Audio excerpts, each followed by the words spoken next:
Welcome to a new edition of the Patriots Hub podcast from Gillette Stadium. Alex Barth along with Bob Socci, the voice of the Patriots, after the team introduced 4 of their initial free agent signings: Milton Williams, Carlton Davis, Morgan Moses, and Robert Spillane. Mike Vrabel spoke as well. Elliott Wohl spoke. Robert Kraft, some introductory remarks too. Bob, before we get to today's event, you haven't been on the air much. Your thoughts on the Patriots free agency as a whole through about 1 week? Well, Alex, I think you start with the first question to Mike Vrabel today, and that more or less summed up the Patriots showing thus far in the free agent process. When Karen Guregian asked Mike about the players they've acquired and the players we were here to hear from today, so many of them on the defensive side, not enough of them on the offensive side to help support Drake May. Mike did say that there's plenty of time.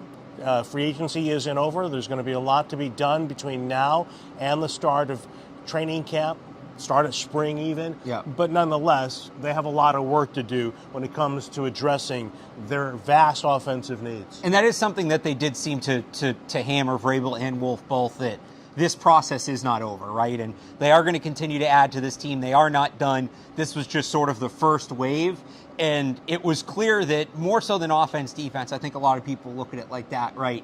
It was about attracting a certain kind of personality as much as the player Mike Vrabel talked about. We want players who want to be here. They wanted to add leadership. They wanted to add experience. And I think all 4 guys that spoke today, and we'll hear from a few more tomorrow, Matt Collins, Josh Dobbs, and Harold Landry expected to speak on Friday. But from the guys we heard from today, a very clear theme of business-like, and I think a focus on moving this thing forward from where the Patriots have been the last 2 years, back-to-back 4-win seasons. Yeah, and I think to piggyback on your first question and talk about what I did like about free agency, and I think it's reflected by what we heard today, and that emphasis on culture and leadership, resiliency that Mike Vrabel talked about, and a number of the players more or less exemplified through their words, and we have seen in their careers.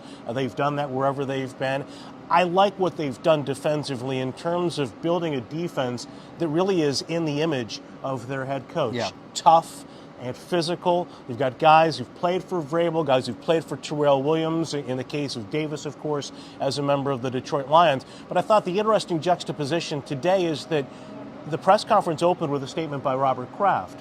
And before we got into free agency and the new members of the Patriots, hearing from them and hearing about them, Robert wanted to acknowledge the release of David Andrews in his career, characterizing him as one of his favorites, and of course Jonathan Jones as well as Dietrich Wise. These are all guys that were championship players for this team, 5 championship rings between them, guys who were great for the culture in the case of Jones and Andrews, undrafted free agents. So there was that transition from comments and really summing up what those players meant in a very short time to the organization, to now moving on to these other guys who they hope will bring more of the same in their roles, but also more on the field as they continue to build this roster out. It's funny, David Andrews would have fit in perfectly today among everything that was being talked about, and Wise and Jones as well, big departures, core members of this team. There were only 5 players coming into yesterday that were still here that had won a Super Bowl here. That number is now down to 2, with Juwan Bentley and Joe Cardona. But I think Wise and Jones, pending free agents, you kind of figured when they didn't get the extensions last year, when everybody else did, the writing was maybe on the wall. Andrews is a release. Vrabel didn't want to talk about that, whether it had to do with the medical situation or whatever. Said he wanted to focus on the players today. And if we're going to focus on the players today, Bob, we have to start with Morgan Moses.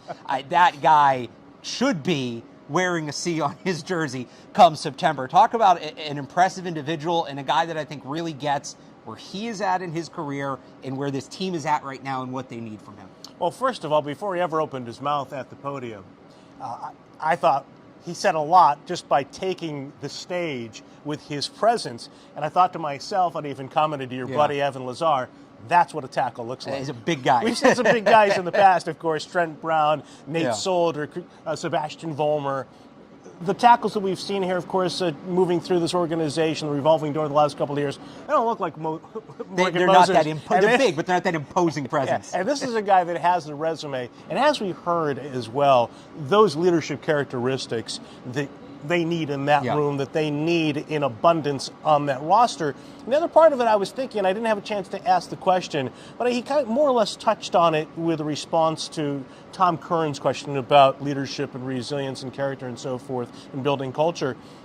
Here's a guy who's been with Washington in all the chaos under Daniel Snyder, was with the Jets, with all the chaos last year in that organization. Now, he's never won a championship, but he's really seen it all in the NFL in his decade plus in the league. He's been on very good teams. He's been in Baltimore, and he's been around young players and offensive linemen who are all-time greats, or at least greats in their generation, like a Trent Williams. So this is a guy that does bring a wide breadth of experience to this team. And Mike Vrabel talked about guys who know what it's like to handle adversity and how they respond. And he wants guys that have gone through that and know the hard times in the NFL, because they're going to face them this year. However improved the Patriots are, and Morgan Moses is one of those guys for sure. I also thought the quote that stuck out to me, it doesn't take miracles to win football games, it just takes good people in the building. Kicker. Highlighted Mike Vrabel. Some other people also said he's not afraid to ask younger players what he can do better and adjust, and specifically mentioned he's looking forward to picking Drake May's brain and how he can best block for him. The rest of the guys on the defense side of the ball, Milton Williams, the highest paid player now in Patriots history, which he said might bump winning the Super Bowl as maybe a highlight of his career. What'd you make of your first impression of him? Well, Milton Williams talked about putting in the work, and he wasn't as expansive as the other people that we heard from today. But, you hope that is the kind of player that he is, that he speaks more on the field. But you're absolutely right about his remark with regards to winning the Super Bowl. Yeah. He talked about the influence of the veterans on the Philadelphia team and the camaraderie that the Eagles were able to build. It takes everybody to be great as a team. And one thing about Milton Williams that I think is a question that will be unanswered until the start of the season and really well into the season, can he make that jump from where his snap count was in Philadelphia? Right. Mike Vrabel talked about it. He said, we need him to play more. We want him to play a lot more. And Milton was asked about it and said in very general terms, I just got to keep working. But he's going to have to play a significant number of additional snaps this year compared to this workload in Philadelphia. The other part of it, too, is, especially when you talk about that contract that he has now, in receiving this historical deal for the Patriots, at least over the course of the next couple of years, he's going to be under a lot of scrutiny, a lot of pressure. Yeah. He had that in Philadelphia. But he also had Brendan Graham, and he had all those other outstanding players surrounding him on that defense for the Eagles. Now he's got to be the guy in the center of that line that makes everybody better. Carlton Davis, I thought it was interesting. So we kind of talked before. There's only a couple guys left here that won a Super Bowl. We can now actually add one Patriot who played with Tom Brady. It's Bentley, it's Cardona, and oddly enough, Carlton Davis talked about watching how Tom Brady went about his business and how that impacted him as a player. Yeah, and I liked what he had to say about that experience. Yeah. Because you hope he brings some of that here, what Tom instilled with those Buccaneers to make them a championship team mentally as well as what they were on the field physically. But I also liked what he had to say about Christian Gonzalez. And he seemed to have studied Christian. I think he even said on tape, you can see the range. He's very excited about that. He said he studies a lot of the corners coming out of college each year. It's like a competitive thing. I like that. Guy doesn't want to get complacent. Now, he's got to stay on the field. Health, of course, is a factor. But what I also like about him, and Mike Vrabel said, you like those cat coverage guys. Yeah. You take that cat, I'll take this cat. And Carlton Davis and Christian Gonzalez, assuming Davis is able to be healthy out there and play a lot of snaps, a lot of games for this team, and that is a big assumption at this point. But nonetheless, if you have that, you have these two guys who've proven they can lock up a receiver. They can go man-to-man. And Carlton Davis, he's been exposed with Todd Bowles in that ultra-aggressive defense and Aaron Glenn with that ultra-aggressive defense. And Mike Vrabel said, this is a guy, if he gives up a big play, he's going to be right back for the next play. And I think that this team has a real need not only for all the physical things, the length, the press coverage, whatever you want to say about it, but also that mentality. When things start to go awry in a game, are they going to be able to quickly come back and then make the play the next time? Because they haven't been able to do that in recent years, even when they've been competitive in games. Guys, you can keep their head on. And I also, like you mentioned, the cat coverage thing. There's some speculation maybe the Patriots would go more zone under Vrabel because of what he did in Tennessee. Today made it sound like, there'll be some of that, but they're not going to get away from, two dominant man corners working with that. And then finally, Robert Spillane spoke, a guy who was with Mike Vrabel in Tennessee in 2018, had to earn his contract, came in on a tryout deal. Now he comes to New England, figures to play a big role. And another one of these guys that, again, just seems to be ready to get down to business. Well, we mentioned Jonathan Jones and David Andrews, two undrafted guys for the Patriots. Yep. Jones, of course, a guy who got his lifeline in the NFL because of his special teams value. Robert Spillane made such an impression on John Robinson, the GM, and Mike Vrabel, the head coach of the Tennessee Titans, at a mini camp tryout that they had to have him on their football team.